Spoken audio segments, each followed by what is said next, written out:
Okay, here's a better example. I'm at sea level on the ground of the Earth, where they say gravity has more influence.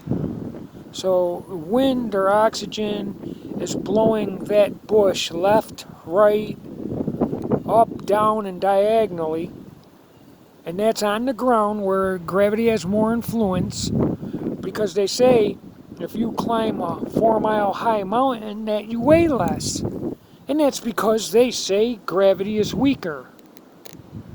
So if wind and oxygen and gas is doing this on the ground, where gravity has more influence on it, why wouldn't it be doing that way up at the Kármán line, where gravity should be weaker, 250 miles high at the Kármán line? If we weigh less on the top of Mount St. Helens because gravity's influence is weaker, then how much more weaker would it be another 245 miles up above that mountain? Because I dang sure see it blowing in any direction it wants to on the ground of the Earth, which is closer to the alleged center of the Earth, where they say all them 5 layers of atmosphere are being pulled back towards the center of the Earth. So if it's doing that right here on the ground, and wind and or oxygen and air, oxygen is blowing in every direction, it doesn't have no downward vector. Does it look like that wind is blowing down on that bush? No, it's hitting it from the left, the right, from the top, from the bottom, and diagonally. This is how gas and oxygen behave on the ground of the Earth. So why wouldn't it do that 250 miles above the Earth, where we are taught that gravity weakens with altitude?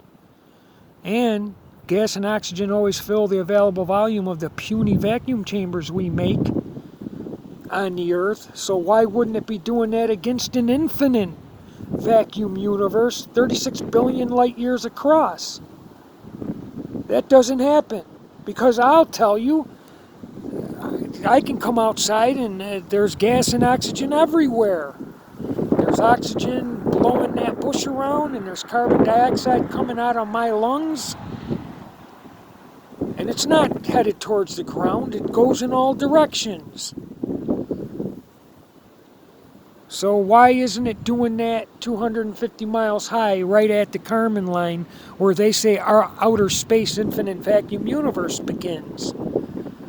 If there were an infinite vacuum universe 250 miles or so above the Earth, we'd be dead, because all the gas and oxygen of the Earth would fill the available volume of an area 36 billion light years across.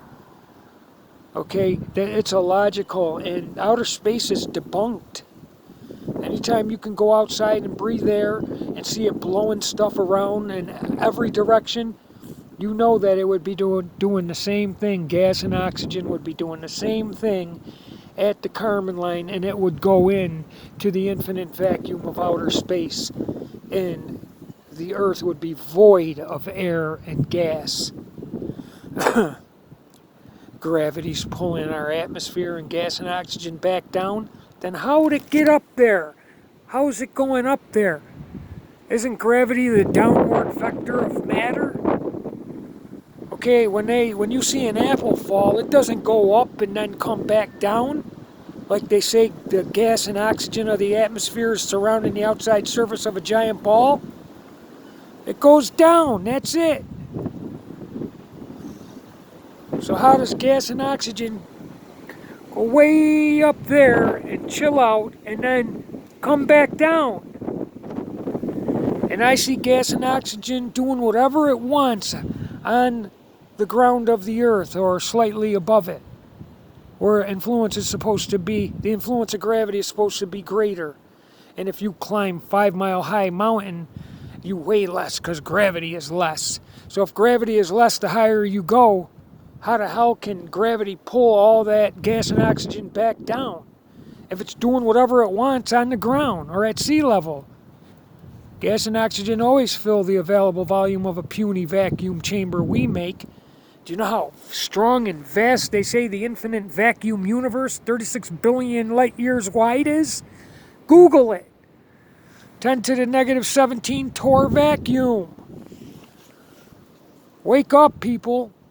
Whatever is above the sky of the earth cannot be an infinite vacuum universe. We wouldn't be alive. There'd be no gas and oxygen.